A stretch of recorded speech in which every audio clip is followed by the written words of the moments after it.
Hello, welcome to another Florida Sportsman Action Spotter. I'm Captain Rick Riles. All right, here's what we're going to do this evening. We're going to make a trip around the state of Florida, find out the status of the mullet run, find out what's biting where. We'll work our way down the East Coast, through the Keys, up the West Coast, out the Panhandle, and before we're done, we'll know where every fish in the state is. I also want the boys' opinions on a question, all right? I've been having a lot of success lately with an app called Fish Rules. I can look up the limits. I had to look up Almaco Jack the other day to see if they were open. I wanted one for the smoker. But what I want to know is, it's got a reporting area on it where you report your catch. If we reported all the red snapper we catch in a year's time on that app, and it led to us having a longer season, say either a 30-day season or, God forbid, my choice, 1 fish per person per day, 4 per boat, would that be worth going through the hassle of logging every red snapper you ever catch? Even though nobody hates government restrictions more than I do, I sure do hate the way it is right now. Let's get it started. We'll start up in Northeast Florida with Captain David Voorhees and find out what's going on off Jacksonville. All right, we're going to get our trip around Florida started with a start up in the Northeast corner. That's where we'll find Captain David Voorhees. David, how are you? Hey, Ricky, I'm loving it. This is my favorite time of the year, buddy. I told you if I only had 1 month out of the year to fish. Yeah, you did. I would take September. David, I guess what you would take for a month would be the stretch from the September full moon to the October full moon. Does that about sum it up for you? Pretty much. But it's not just, everybody thinks, I love the tailing reds in the grass, but it's not just that, too. We got the mullet run is in full swing. I'm talking to captains. They're still just hammering the tarpon. The tarpon year has been one of the best I can remember. Flounder fishing's been good. Some guys are seeing we're seeing some nice trout. They're still night fishing for trout. So there's a lot to do here. Northeast Florida gives you a lot of options this time of year. Of course, my favorite is with these flood tides on these full moons and new moons. We get these extremely high tides, and we actually get out to walk the grass flats, the Spartina flats, and look for these reds feeding on fiddler crabs. And to me, I love doing it with the fly rod. And I get a lot of fly fishermen this time of year, and we actually I like to go out there. There's some tools I want to talk about, what you want to have with you, and a good pair of binoculars is pretty good to have. It's nice to have a platform to get up a little bit higher on. Of course, I'll have my clients up on my Yeti cooler up front, and I'll be on the Poland platform with my binoculars. And I like to look and scan the flats, looking for the tails. And when I see the tails, I like to get out with my clients, and we approach the fish and make our shots. I'm with you. I agree. I think a boat, and the guys make the point that the boat doesn't shuffle along the bottom, doesn't make any noise, that kind of stuff. I understand that, but it's too high a profile, David. I want that low profile. I want to look like part of the grass. And I know several of our buddies are laughing right now saying, "Oh, that's all right, Ricky. You never stand very high above the grass anyway." But it's a plus. I think having a low profile to sneak up on those fish by foot is by far the best way to do it. And let me talk about accuracy too. Where am I putting my fly? The first thing I want to do is I want to watch the fish and see the direction that he is moving. Because what you'll notice are these when the tail pops up, that means he's rooting down, trying to get a crab. He's got that tail down, so he's on something. He's looking for something. That's not when I like to present the fly. Or if I do, I like to be way past them and way up ahead of them. Because what's going to happen is the tail's going to go down, and he's going to start cruising through that grass again, looking for another fiddler crab. And that's when you want to make your presentation, when he's actually moving from that one tailing spot to the next. So it's very important to know the direction your fish is headed. You want to go past the fish, a little bit past them, and way in front of them. And you want to time it just so you get that little bit of movement when he gets there close enough to see it, and he will attack your fly. He will go for it. David, that's good advice. And I think another thing that's good advice that guys need to watch for in the grass is it's so much easier to throw a weedless fly than it is a weedless lure. And I think having a fly in that situation is a big advantage. It is, because you get to make a lot of false casts, Ricky, where once you release that lure, that's it. You've made your shot. Where me with a fly rod, if I don't like where I've got that fly, I can make a false cast and go one more time, maybe two more times till I get it right where I want it, and then I can lay that nice quiet fly down. But once you release that lure, you've made your shot. And if it's a bad shot, he's going to spook. These fish, when they get into shallow water, these reds are very spooky. Now, we don't just look for reds. We do see a lot of sheephead. We did see some today, and we do occasionally get some black drum where we'll see up there. But it's the redfish that we like because they're very aggressive. They're up there for one reason and one reason only, and that's to eat fiddler crabs. So the fly that I like to tie, I tie a very dark purple and black, and I put a little bit of orange in mine. Sometimes I'll go solid black, and sometimes I'll go either solid purple or I'll go with a real dark brown, and I'll put some little rubber legs in there sometimes. It's going to be like a Merkin's crab, but the main thing is it has to be weedless. All right, real quick, David. Now, the two things that I believe that guys need to look for if they want to fish this flood tide, one of them would be the full moon. That's going to bring us a natural high tide. And the other one is going to be a northeaster. A northeaster is going to push a lot of water in too. So our northeasters and our full moons in September and October are the prime times. Is that correct? That is correct. That is correct. Gotcha. All right, David, that sounds fantastic, and what a great idea on something to do in September and October. But the guys need to watch the surf too, because the mullet run is started, and when that starts, there's reds chasing them too. So, all right, I'll let you stay in the grass. I'll check the surf, and we'll talk this time next week. Sounds good, Ricky. Thank you, David. All right, thanks to Captain David Voorhees. Time to hop down to East Central Florida and stop around Rockledge and find out what our buddy Jim Ross is up to. Jim, you got a little cold going there, don't you? Yeah, something's blooming, and it's really just bothering my sinuses here lately. And it's, that nasal drip kind of gets to you once in a while. But I tell you, we've got other things that are running right now other than my nose. We have got finger mullet. We got finger mullet coming down this beach right now, Rick. And let me tell you, the snook have decided that no matter what you throw at them, as long as it's a finger mullet, they'll eat it. Mm-hmm. Nothing but, huh? Yep, they have turned on to the mullet. Mm. Now, is it in full bloom yet, Jim, or are they still kind of trickling down? I don't want to call it full bloom, but it's strong. I mean, it's a good, solid push of early fish. Well, see, now that I'm hoping that it continues like this for the next 5 to 6 weeks. Normally it's that cold front, the scenario that gets them going. But these little bit of swells coming off of the tropical storms and hurricanes that are out on the ocean have, they also have an effect on telling the mullet, hey, it's time for you to get going south. And they've started. Yeah, that just taught me something, Jimmy. I've always tied it to the first strong northeaster. And obviously I'm wrong because we haven't had one yet, and yet the mullet are pulling out and moving down the beach. That's great news. Now, what's going on besides snook? Have you heard anything from offshore? It's been dead. Really? Honestly. Wahoo, dolphin, if you're dragging a ballyhoo, you are wasting their time and fuel right now. We got nothing out there as far as from a trolling aspect. Now, there is a few bright spots in the offshore arena, and one of them is we have some shrimp boats that have started to anchor back up in the daytime after they've been shrimping at night out on the 21 Fathom Ridge, roughly that 21 Fathom Ridge area. Okay. And there's been some very good catches of cobia coming off of them, and an occasional blackfin tuna here and there, but mainly cobia that we're seeing around those bycatches off of those shrimp boats, the culling of the bycatches off of those shrimp boats. Jim, it scares me to say that I think our cobia are getting better because they've been bad for so long, but almost feels like they're getting a little better, doesn't it?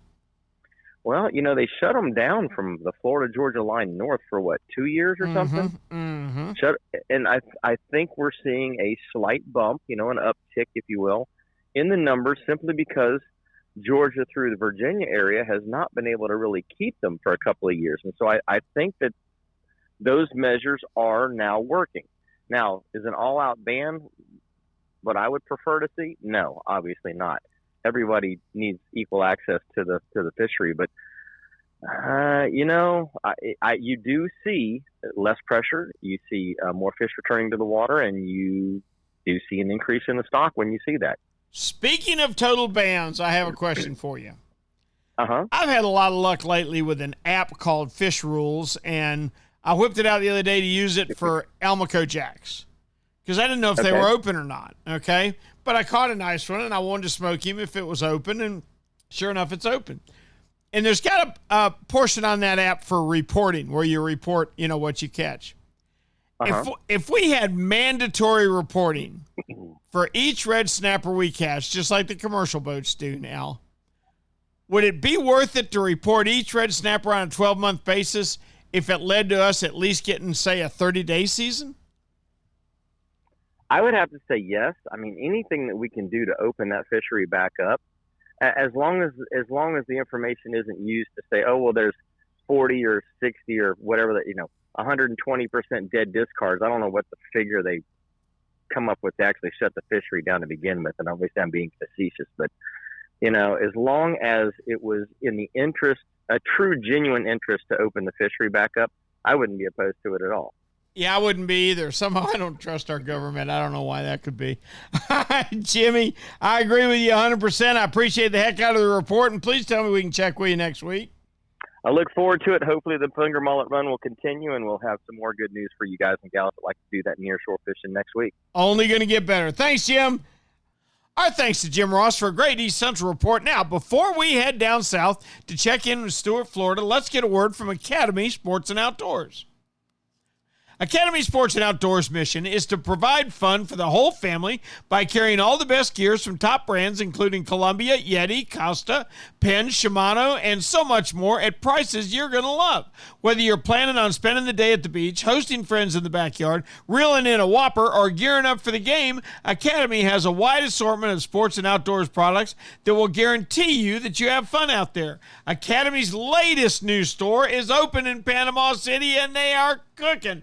Man, they're doing well, and they provide a fun and dynamic shopping experience while also offering convenient options such as buying online, pick up in the store, and free shipping on most online orders over $25. When shopping at Academy, customers will be able to take advantage of great store services, including free assembly on grills and bikes, scope mounting, bore sighting, line winding, spooling line, propane exchanges, you name it, they do it, and they've got the ability to sell you hunting and fishing licenses. With Academy's best price guarantee, if you find a better advertised price elsewhere, not only will Academy match it, but they're going to beat it by 5%. Hey, Tampa, get ready. You are in their sights. Until then, you can shop online at academy.com or through Academy's mobile app. You can sign up for email alerts, receive digital ads and offers, and engage with Academy's social media accounts. Academy Sports and Outdoors. Best stuff, low price, every day. That's Academy Sports and Outdoors. Time to check in with my favorite little fishing village on the east coast of Florida. That, of course, would be Stuart, and that is a home to one John Earhart. John, how are you? I'm good. Glad to be here, Rick. Oh, love to have you. What's biting? I know the sailfish haven't really started yet. Is it kind of a quiet time of year for you? It's been kind of quiet, but we've had a couple little flurries of sailfish, believe it or not. We're seeing a couple out there on average each day. So I mean, I would expect 1 to 3 sailfish still. So I mean, that's a pleasant surprise, for September. And I seen the other day one guy caught 7. So I mean, you could catch as many as 10 fish right now. So they're around. Just got to put your time in. We still have some live bait around, so we can still live bait troll. But as we get closer to the end of the month and that live bait starts to disappear, we'll be switching to trolling with dredges and pulling dead ballyhoo, typically on circle hook rigs behind the boat if you want to chase sails. been some decent mahis and some cobias around. And most of this has been, as usual, 90 to 160 feet. The mahi have been hanging around a little bit of weed that's been drifting around out there, and usually that's a little bit different, deeper, 160 or greater. I did hear of another guy was out in 1,000 feet of water, and I think he caught 27 mahis, but he went out just fishing for mahi. So if you're looking for those mahis right now, you're going to want to get out to deeper water. You get out 1,000, 1,500 feet of water, you're going to be a lot more likely to catch the limit of them. John, you mentioned a little bit of weeds out front. Is there less weeds now? I know, boy, some of those days back in June, it's hard to find a place to put your bait. Is the weed thinned out a little bit? Yeah, it's definitely manageable if you want to go out there and do trolling. It's not like it was this summer where it's like, some days you go out there and you were wondering if you could even put a bait out, and it was just miles of scattered grass and not a lot of areas to fish, and that's not the case right now. Good. Hey, I got a question for you real quick. Do you have Fish Rules app on your phone? Absolutely, I do. All right. There's a place on there where you can report, and you report what you catch. Would you be willing to report every red snapper you catch in a 12-month calendar if it meant we got, say, at least a 30-day season? Oh, absolutely I would. I mean, I already have to report all my catches anyway. So, I mean, it wouldn't hurt my feelings if I had to report a few more. And I really wish that they would make it a requirement that all fishermen report their catches. If they want to make these new rules, it would certainly show true data on what people are really catching and what the catch numbers are. So I think recreational fishermen really need to start logging their catches, because as a charter captain, I am required to log my catches. So I think the recreational fisherman should log his as well. Well, just as a point of information, and I thought this was pretty funny, according to the South Atlantic Council, in the year 2021, we had 2.3 million dead discarded red snapper. Seriously? I mean, come on. That's a lot of wasted fish, Rick. I definitely wouldn't mind keeping a few more and having them for dinner instead of throwing them back and letting them die. There you go. I'm with you 100%. John, thank you, and keep us posted. I'm glad to hear you're seeing some early sailfish. Maybe you're up for a good wintertime season this year. Yeah, check in with me next week, and I'll let you know if it's getting better or if it's slowing down a little bit. All right, I want to know if the mullet make it down that far. They're headed your way, John. Get ready for them, okay? Well, I'm ready. Send them down now, will you? All right, thank you, brother. John Earhart. I'm not sure who first coined the phrase, the only thing saltwater can't destroy is saltwater, but I know what it meant to the engineers at Shimano. It sounded like a challenge, and their response to that challenge is now on the shelves of Strike Zone Fishing. The new spinning reels are called Twin Power, and they feature the Infinity Drive, which means that there's not a fish around they can't stop. Because of the new heat sink drag system, no hot wahoo, no screaming tuna can run fast enough to heat up your drag. Even better, the new Twin Powers are built to become the best reels ever at fighting saltwater intrusion. Listen, everybody's heard or experienced the problems with seeing the latest and greatest actually on the shelves of your local tackle shop. Well, I'm here to tell you that Shimano's unique partnership with Strike Zone means you can always count on finding the latest and greatest lining the shelves of both Strike Zone locations. All right, our thanks to John Earhart for a great Stewart report where there's a few sailfish showing up really off-season. I'm tickled to death to hear about that. Let's head on down to Kokomo and check in with Brandon Storen. How we doing, Brandon? I'm great, Rick. How you been? Been excellent, buddy. Been excellent. How's your fishing? Fishing's good. Fishing is really good. It's becoming that fall bite. All right. Tell me about it. Well, we got more snooks than we know what to do with right now. And a lot of good quality ones, too, like flat by snook. The patch reefs are just getting better and better every day, and it's going to keep on getting better as we get into fall. Patch reef fishing is one of my favorite things to do. We did that today for a little bit. We caught a nice big mud snapper and a bunch of mangroves and yellowtails as well. And still some triple tails back there, still some tarpon back there. Some redfish are showing up as well. And, I've heard a couple reports of some sailfish being caught down here too. A few of them. I think what's happened, Brandon, we're doing such a great job with sailfish, with circle hooks and going all release. I think we're going to just continue to see more sailfish every year, which means we're going to start seeing some off season because the numbers are better. I think that's great news.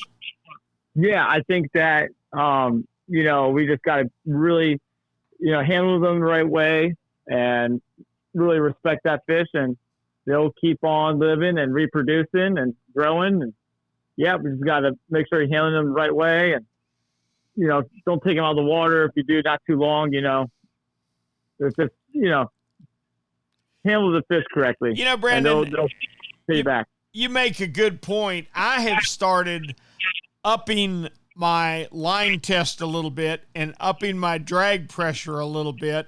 I still fish the little Talica 16s like I always have. I love them, but I want to put a lot of pressure on that fish, and I'm going to go after him if I see him start to get a little too tired. I think we're getting to a point where we got to get those fish released pretty quickly to keep the sharks off of them. Yeah, because honestly, I just see it with like something as simple as like snook. You might have landed that fish and great for you, but then you release them and you watch the shark eat them. So, you know what I mean? So yeah, let's get them to the boat. You got to make sure you don't let them go until they show some good life in them, because I'll tell you what, in South Florida, there's more sharks than anything out there. The sharks are absolutely horrendous. It's terrible how many sharks there are. It's the same way up here, Cap. Same way up here. But too many sharks. Yep. Too many protected sharks. Yep. So we gotta take better care of our fish so they stand a better chance we let them go. Brandon, we appreciate the heck out of it. Please tell me we can check with you next week. Absolutely. Okay, Captain Brandon Storn from down in Alamorada, right out of Bud and Mary's. Now let's come around and get a hold of Captain Steve Dahl. Steve, it's still hot up here. How about down there? It's boiling. Man. It is boiling. It has definitely been one for the record books. This last 60 days has been, they say, the hottest on record down here. So really, yeah, we're feeling it for sure. Our August was as hot as it's been, and our September is shaping up to be just as hot. And I'm fearing that we won't get those cold fronts at the end of September, first part of October. So fingers crossed we get a big turn in weather. So I hope so. We had a few days up here that gave me a lot of hope. A couple of weeks ago, woke up in the morning, it actually felt good, and now it's right back to hot again. Yeah, it is. I mean, the minute you walk out the door, it's it's going to be just balmy that day, and it's the fishing, it's a matter of what you can tolerate, I suppose. So I mean, I always like to fish based on the best tides of the day, and at this time of the year, between rain showers in the afternoon in this sweltering heat, if you don't get any cloud cover, you got to be off the water by noon, and regardless of the tide. So it's not my very favorite way to attack a day, but there's still some fish to be had. There's always fish to be caught. But we talked the last couple of weeks how the redfish have been really active lately. They're starting to get a little bit bigger, so it's starting to feel like fall.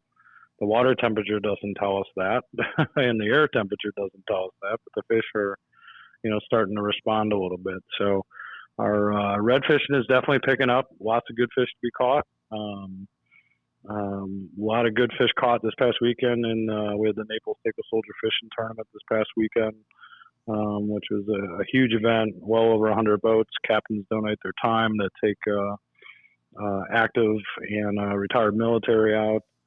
And just a feel-good event for, our region. So tons of fish caught, big emphasis on the backcountry, and a lot of redfish, trout, and, some decent-sized snook too. So inshore is doing really well. The offshore bite is still a little, guys are dodging storms, and, we really don't have the sustained days out there to really put together really good reports and dial this in. We're hoping this lays down a little bit. We've had a bit of west winds that have been kind of keeping some guys a little bit closer to shore. But closer to shore, it's kind of that pre-fall bite. You know, we're starting to see the Spanish mackerel show up. There's some kings in the mix, but they're not thick. You know, we got this first wave of Spanish that come through.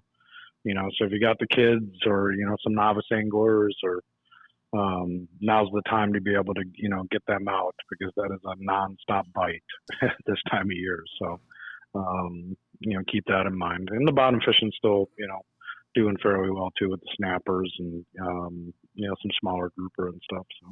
Yeah, I got to tell you, a couple of things come to mind, Steve, on your report.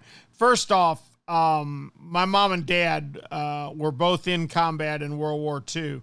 My brother was a fire base commander on the Ho Chi Minh Trail.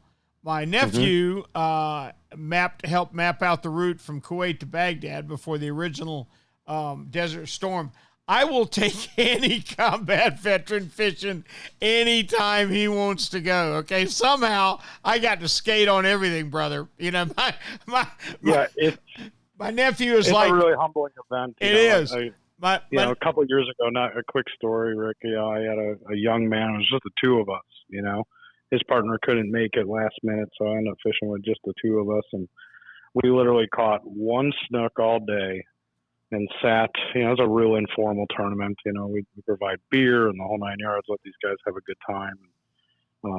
It's therapeutic for them. A lot of them have PTSD and been through some stuff. And for whatever reason, the feel-good nature of this event, the gratitude's so much there from them. They feel like, you know, they owe us their story, you know, and we hear it a lot. And I literally caught one fish in 7 hours, not by choice, his choice, just because he wanted to just chill out, drink some beer, tell some tales, talk about life, and it just really humbles you. You know, it's we're afforded these freedoms from people like that, and it's an honor, you know, that, you know, our community puts this on. So big event. It really is. I had a guy, a few months ago now, I guess, maybe a little longer. Took a bullet, went through his Kevlar helmet, through his head, and lodged in the other side of his Kevlar helmet, and he survived. And he survived it. You know, he says, "I got a hole through my head. You want to see it?" And you can sure see it. He can go fishing with me. I think while he was doing that, I caught 3 grunts and a sea bass. So I think I'll take him fishing whenever he needs to go, right? I'm with you. Steve, as always, we appreciate it, brother. Please tell me we can check with you next week. Oh, I can't wait. It's going to cool off, I promise you. Talk to you soon. Oh, I'm with it. It's got to happen at some point. Yep. Bye-bye, buddy. All right. Take care. Steve Dahl from 10,000 Islands. That means it's going to be time to move on up to Greg Stamper territory. How are we doing, Greg?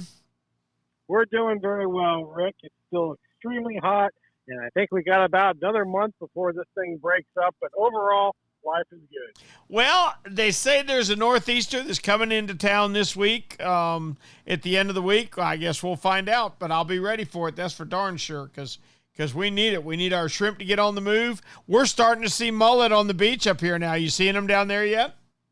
You know, I have seen some mullet here and there, but nothing that's, you know, it's different in my neck of the woods than it is in yours.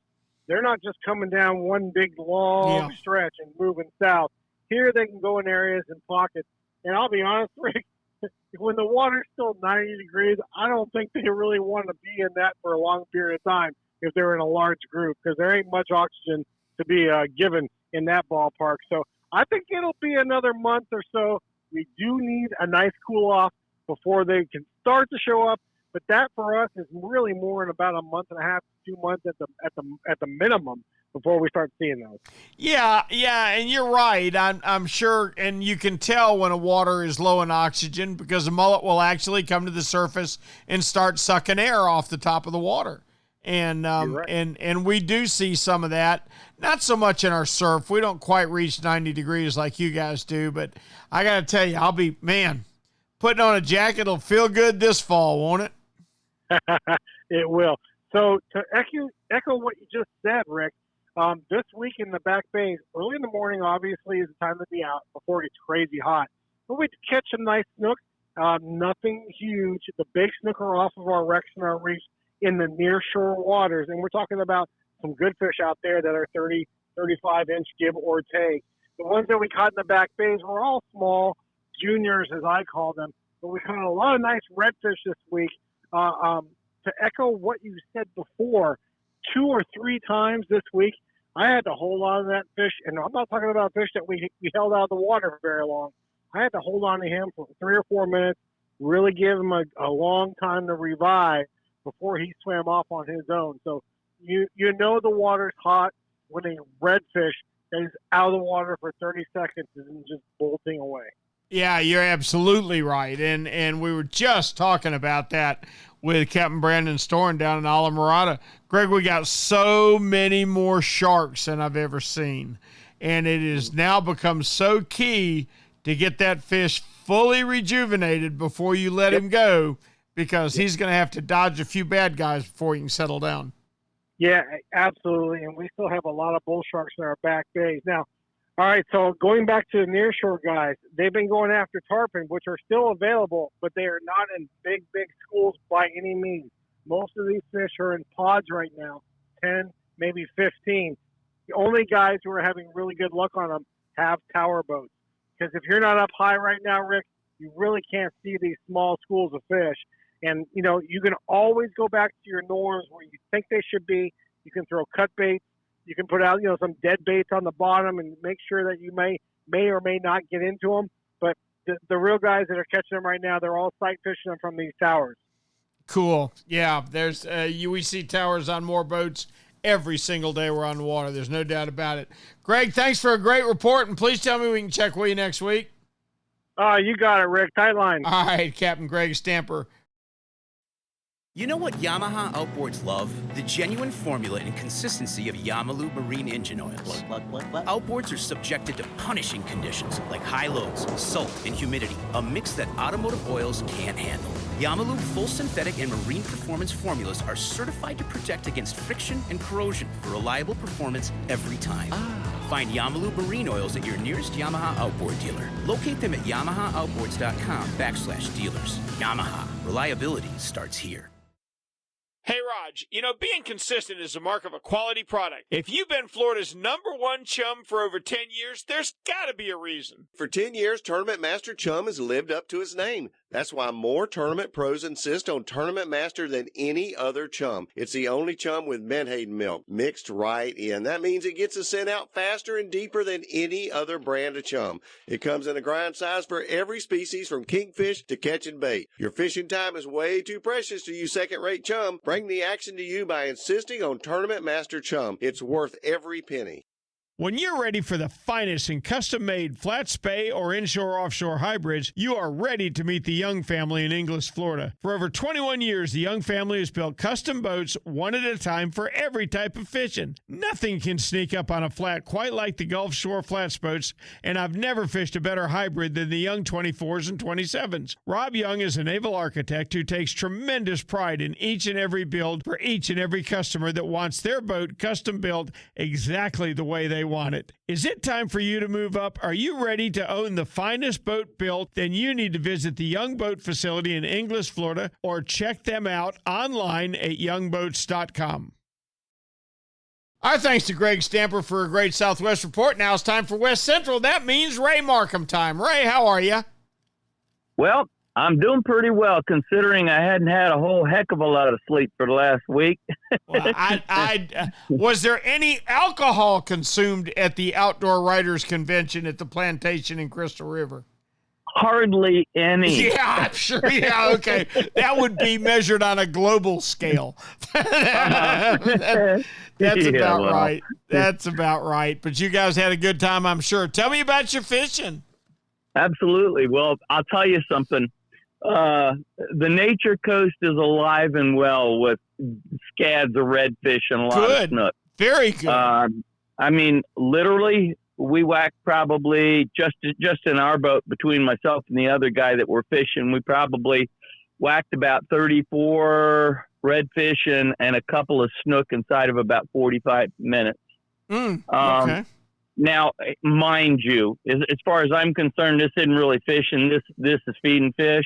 But we were cheating right along with the other two boats that had a bunch of redfish corralled and raining sardines. little live chumming going on.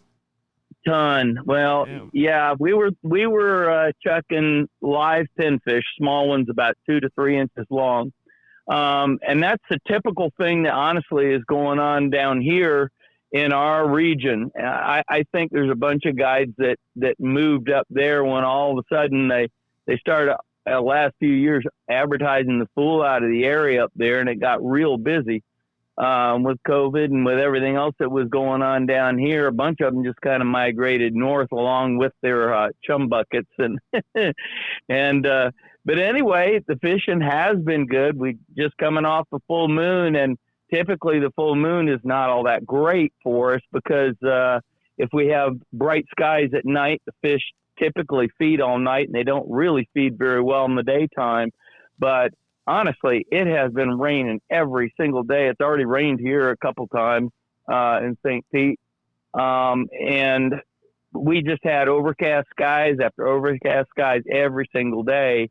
And the fish just did their thing because we had some unbelievably great tides for the last weekend. So good deal. More of it coming. I'm hearing a few guys saying, so-so on migrations of Spanish and king mackerel. And, we're not that far off from having the King of the Beach tournament and, some other tournaments that the kingfish guys are just itching to get out and do. So we're still holding, but the water temperature's dropped a little bit because of all the rain and all, and I think that could probably help. So, crossing our fingers. No red grouper right now because it's closed through the end of the year. But the guys that are out fishing in between 100 and 175 feet of water are just waxing some really big gags. So, a lot of good stuff going on. Just a matter of where you want to do it. Sounds like a great time. Yeah, I'm pleased to see you guys have that bite going on in this extremely hot weather, and I'm looking for a cool down as we get there this weekend. I sure hope we have. Ray, we're having a shrimp run over here like I've never seen before. We are chumming. I went with a guy the other day that chums with live shrimp for largemouth bass. How about that? Well, I think I don't know what goes on in the shrimp business on this side of the world, but I just bought some shrimp off a shrimp boat here last week. They're big shrimp and good prices. So maybe you guys are having a good run of shrimp, and maybe we are too, and maybe all will be good for the fishery because of it. So. I think everybody is, and you're right. More food, more predators. Ray, we appreciate it as always. Please tell me we can check with you next week. Yes, sir. All right, brother. Take care. Ray Markham from right there in West Central. Now it's time to head on up into the Big Bend. But before we check in with William Toney, let's get a word from D.O.A. It's finally fall, and how many of us have been waiting for the magic of the mullet run to start, with literally miles of mullet moving along just about every area of Florida's coastline?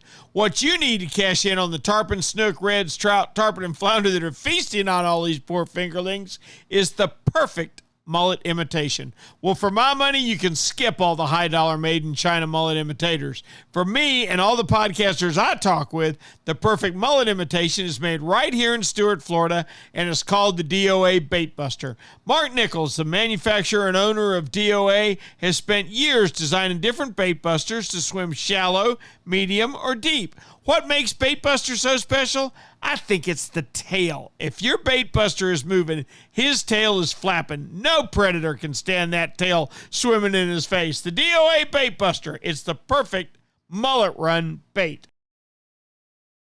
Our thanks to Ray Markham for a great West Central report. That means it's Big Bend time, and that makes it William Toney time. Cap, how we doing? Doing great. Rick, I was out at my hunting camp. I hate to say it, but I'm torn between two things, two good things, fishing and hunting. And archery season starts on the Big Bend, but we don't need to talk about that because it hasn't happened yet. But the good thing that we've had on the Big Bend is we've finally had some rain, good for the hunting and also good for our fishing. I agree with you 100%. I like to hunt, William. I'm not addicted to it like I am fishing. I'm dying to hear what's biting over there.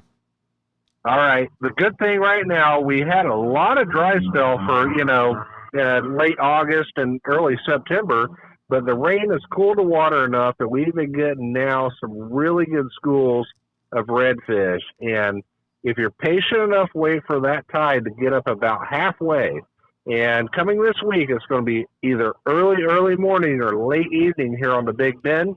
You let that tide get a little bit, about halfway up, and ease in there. Most all your outside keys and points and things like that will have some good redfish. And if you're lucky enough, it'll have a big school. Gotcha. All right. That sounds outstanding. Now, has your mullet run really started yet, William, or are you just seeing a smattering of them? You know what? It's growing up in Gillnet and my family were all commercial fishermen, along Homosassa and, the Big Bend area. And we even went down to Tampa and Ruskin. It seems that there's less and less mullet heading up our rivers, like in Crystal River and Homosassa. And most of our mullet are on the outside. But I will tell you that there are some good big old pods of them. In fact, my aunt, she turned 80 last weekend, and we cooked 87 pounds of mullet. Now, I know people around the state may be grossed out about it, but here on the Big Bend, mullet is like fried chicken. Yeah. I'll eat a fried chicken on you now, William. I'm going to tell you.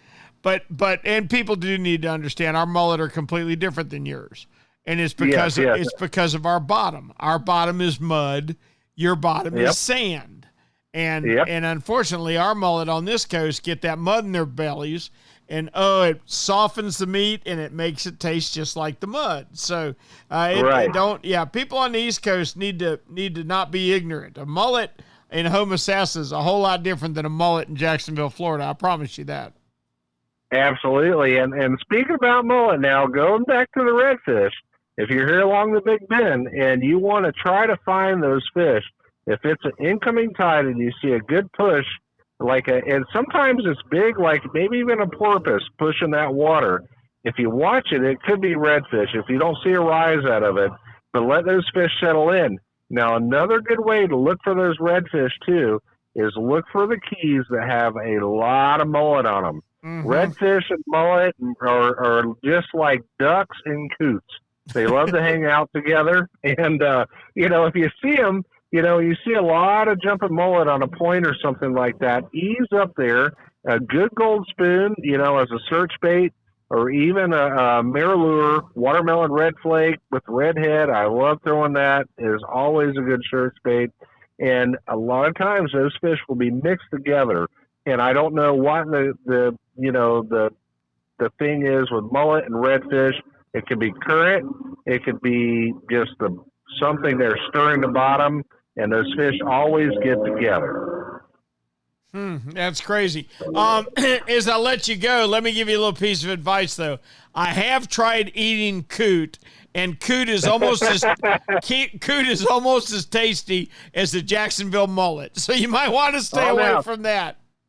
No. You got to get on this side, on the west side now. Good fried coot is pretty good now, Come on, William. We ain't eating no coots. All right, buddy. Well, I've been to Publix, and they got food in packages there. I don't have to eat coot. All right, we'll have to come over and try some mullet and coot. There you go. Rick. Thank you, William. We appreciate it as always.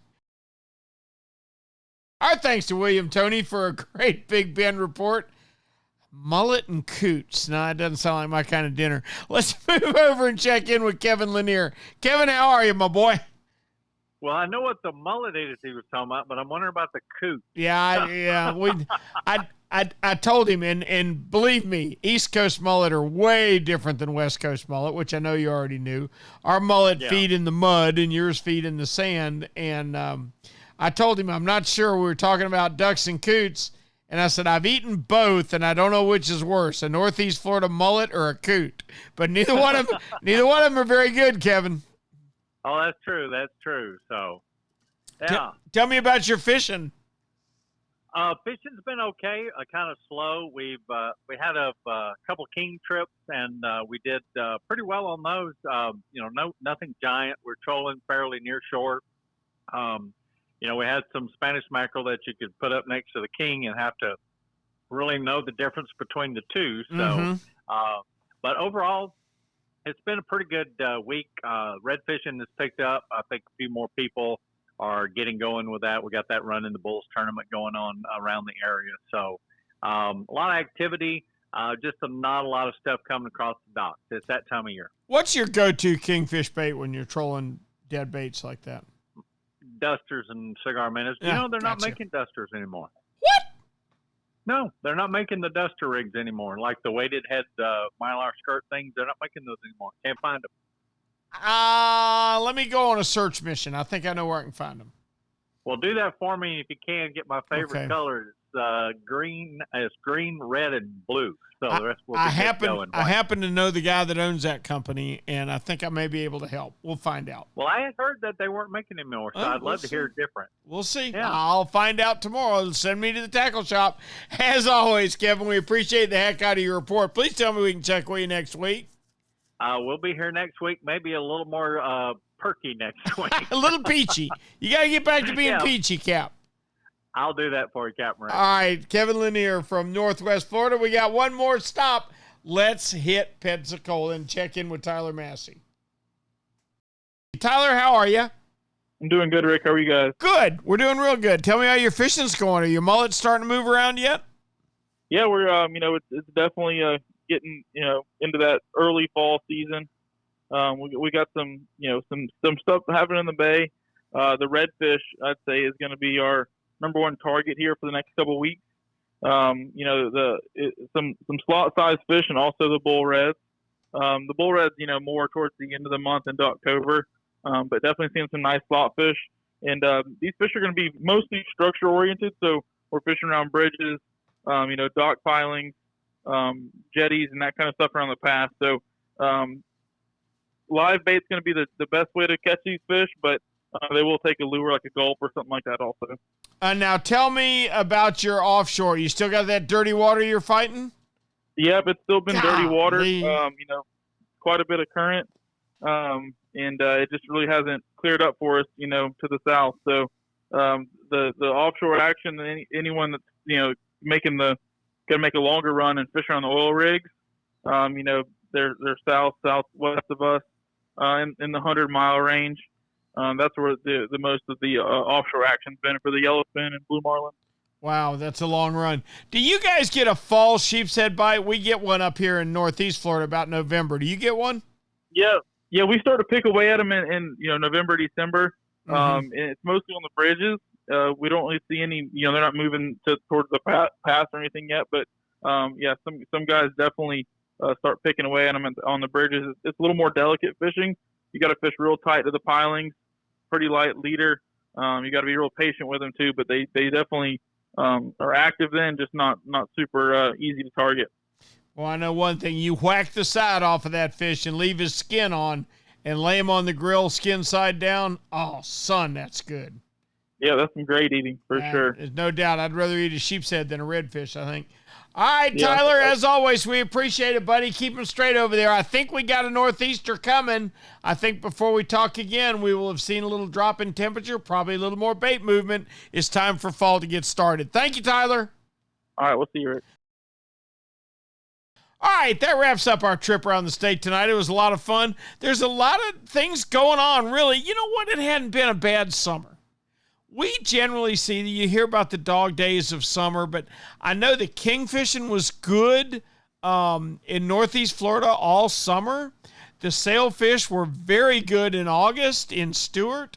Captain Ray Rocher said the mahi were slow in August down in Miami, but now they're kicking, and he's doing really, really well with them. So I expected, even though the weather's been awfully hot, there's been fish to catch this week, and the whole state is seeing a great shrimp run, which I'm very, very happy about. I know here in Northeast Florida, I fished with Matt Field. The shrimp were so thick we were live chumming with them, chumming up largemouth bass. That was a hoot. Boy, if you've never done that in the brackish waters of the St. John's, you got to try it. As for me, I'll be back next week with another edition of Florida Sportsman Action Spotter Live. And as always, tonight's show was brought to you by Yamaha. Reliability starts here. By Shimano, bringing people and nature back together. By D.O.A. Lures, the unfair advantage. By Tournament Master Chum, oh, it's the best chum on earth, all right. By Young Boats, you want the finest in flat spay and offshore hybrids? You need to check out youngboats.com. By the Castaway Hat Company, it's the hat that's helping save our seas. By Nosara Paradise Rentals, your dream destination. And by Academy Sports and Outdoors, great stuff, low price, every day. For Florida Sportsman Magazine, I'm Captain Rick Riles, and until next week, I'll see you on the rip.